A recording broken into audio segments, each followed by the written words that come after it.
Hi, we are dealing with the case of anemia, and I want to give this video that how to approach this anemia and why we should be too much concerned about anemia in pregnancy, because you must have been seen, and these are the from reference of this book, and this is the reference from the pages.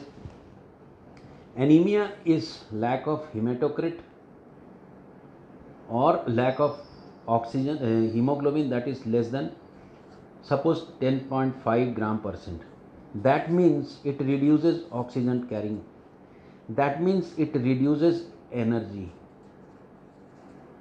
This energy is required for cell division.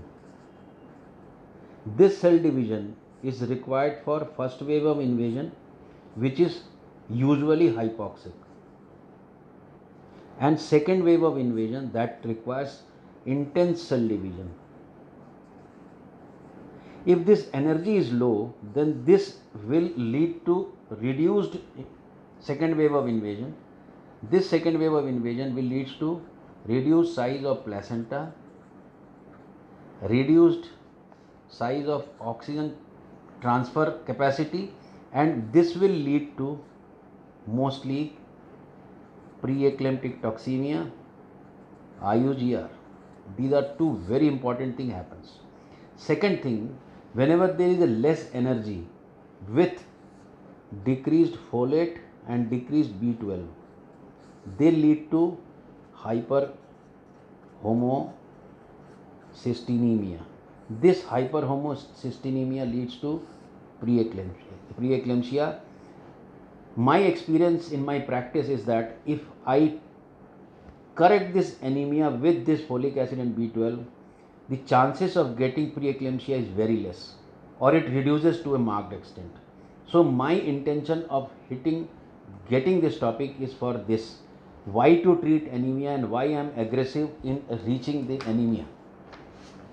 Second thing, if patient comes to me with anemia, that is HB less, why it is less? It is decreased production or increased hemolysis. This can be done by reticulocyte, but we usually don't get reticulocyte count from pathologist, reticulocyte index. So it is our method that how we approach to this patient. I simply do a CBC, serum ferritin, and if required, hemoglobin electrophoresis. Is CBC. If you read CBC, then microcytic hypochromic anemia, that means less volume, less than 82, or less MCHC, less hemoglobin, less than 27. That means it is either iron deficiency, most common, or beta thal minor, or any hemoglobinopathy. How to differentiate? Get a ferritin done. Ferritin is a store, hemoglobin is a showroom. Usually body maintains the showroom by providing this.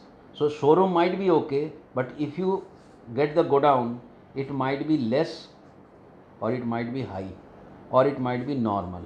If it is less, if hemoglobin is less, that means it is iron deficiency. If it is normal or it is high with hemoglobin less with ferritin, it is HB pathy. Which HB pathy? Get HPLC done. This will give you HbA1, HbA2, HbS, most common in our country. This HbA2, when more than 3.5%, it is beta thal minor. Now, if this beta thal minor you are treating with anemia with iron, it will not, until unless you diagnose whether it is beta thal minor or not, or hemoglobinopathy, iron will not be helpful, rather it will be harmful. So my approach to any anemia is to diagnose how and why this hemoglobin is down, how to correct, and my intention is to correct the anemia as early as possible if it is not hemoglobinopathy. Most of the patients which are reaching to us in medical college or of low socioeconomic status are mostly vegetarians. They don't get proteins, and I personally don't believe in, it might not be substantiated by others, but oral compliance of iron is very poor. So better you supply ferritin, see the wonder, and you will see that chances of preeclampsia, blood pressure, pregnancy induced hypertension, IUGR will be very less if you give parenteral iron, parenteral folic acid, load the patient before pregnancy or load the patient at the early part of the pregnancy before second wave of invasion. Thank you very much for patient listening.